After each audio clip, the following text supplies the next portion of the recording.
Happy Wednesday, everyone. This is What's Up Flobo, episode number 131. Part of this series where I sit and chat and rap with you about things that are going on in this guy's life. As always, I want to thank you for checking out all the different shows in this YouTube channel and checking out newamsterdam.com, KNEWamsterdam.com. And this episode is sponsored by StreamYard. StreamYard is how I do these live shows, and you can too. Go to StreamYard.com. Use the link in the description below to get some store credit to try some of the premium features. I'm a premium user, and I love it so very much. How's everyone doing? It's Wednesday. It's hump day for most of us here in the United States. And if you are checked out some of my shows this week, you've seen that I've dressed my dresser for Christmas. Got my little Christmas candle there. I have my Christmas tree there. I have some lights that flash blue at night. That's about as crazy as I go. And it's kind of crazy. I'm actually dressing up my dresser. That's I'll have a big tree outside next week or so. What up, Charlene? How you doing? Just today we'll do something a little different. I know on this show I talk about a lot of things I do digitally, things I do on the comedy side. Happy holidays, Charlene. Yeah, didn't know it's coming at you fast, hard and fast. I don't celebrate Thanksgiving, as I mentioned, so the holidays have started for me as of November 1st. But today, I want to talk to you about my former career.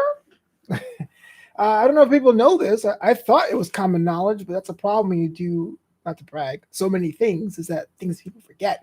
Is that first and foremost, I consider myself a writer first, and I had a writing career before getting into hosting, before getting into video games, before getting into comedy. I was a writer first. I went to film school to be an editor, which I guess that's technically the first of the first, but I was jaded that as an editing student, they wouldn't allow me to write scripts for student class projects, and so I started writing screenplays, and that got into short stories and novels. Indeed, you can go over to Amazon.com, put my name in the book section, and my entire bibliography will show up. So to my name, currently it's 3 short story collections, 2 novellas, and I'm part of a anthology series called Anticipation. And for a long time, I thought myself as a writer first, whether it was I do comedy because I'm a comedy writer, or I do this because I'm a writer first. And that was the case for a long time. I since believe I'm a comedian first. So everything I do kind of has a bit of levity to it. But the challenges I had as a writer were definitely from the self-published side of things, like trying to get my words out there.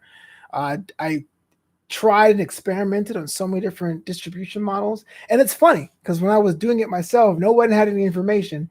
But as soon as the first book came out, it was, hey, I'm trying to write a book, bro. Let me know what's going on. And it was disappointing. And much like most creatives, the creative stuff is fun, but getting people to read or view is always a challenge. I kind of abandoned that. And before I left, before I stepped away from that, after my second novella, called Pay the Fig, I had written 4 feature-length screenplays. Charlene says, I think of you as a comedian, even though I've met you as a host. You're funny. Well, thank you so much. I appreciate that. That is the dream, Charlene. That's the dream. Like the stage show, if you go back to the time where people are allowed to be on stage or in the crowd, that would be the best thing for me. Or like a late night talk show host or Friday show host doing monologues. I mean, that's the dream. But on the other side, you have to learn how to write jokes. So it kind of dovetails back into that. I had written 4 different screenplays, different genres, and that was like my last thing. So Charlene's in the chat, and I love Charlene to death. And she said, sign up for Kill Tony, which is at the Comedy Store. I've signed up for Kill Tony once, and did not get it. And that's all I'm going to say about that. But Tony Hinchcliffe is some guy she just likes to push. I should be a huge fan of. But real quick, with the whole screenplay thing, I wrote 4 screenplays. I kind of buried them. And I said, all right, I wrote them. Don't know how to sell a script. No one tells you how to sell a script. It was kind of there. But in association with JLJ Media, James Lott Jr., who's been on a host on a bunch of my shows, he's uncovered one of them.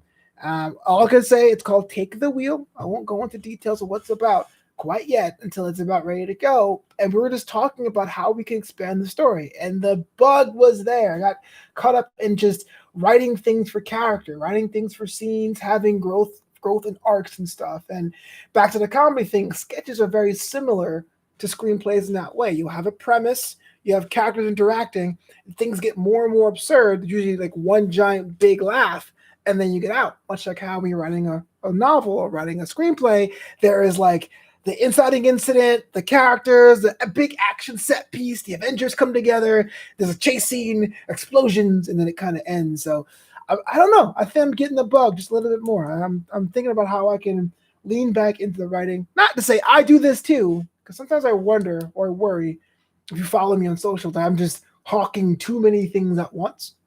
Like, I like comedy. I love hosting. I love doing film reviews on Flobo on Netflix. I love sitting down with creatives, New Amsterdam Radio. But sometimes I wonder on the user side if it's that too much. If like the Flobito brand is the guy selling the 25 trinkets in his trunk. Oh, I got jewelry. I got mixtapes. I got scarves. But I love doing them. So if I got the urge to do it, I want to do it. And after hanging out with James and talking about the story beats and character beats, I was like, you know what?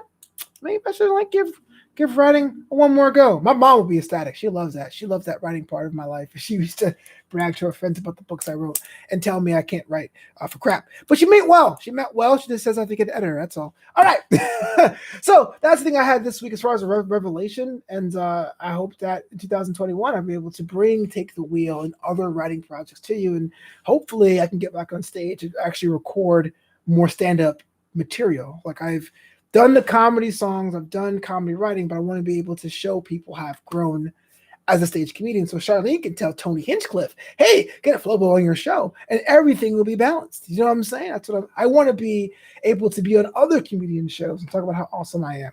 JK, I'm working on that. Okay, that does it for me and my intellectual ramble. This is the Wednesday edition of Wassup Flobo. Do yourself a favor and follow me wherever. I'll be back Friday with this show, and then all the other shows I'm working on: Draped in Gold, Wassup Flobo After Hours, Flobo Saw on Netflix, The Undertaker tribute special, all right here on this channel, youtube.com.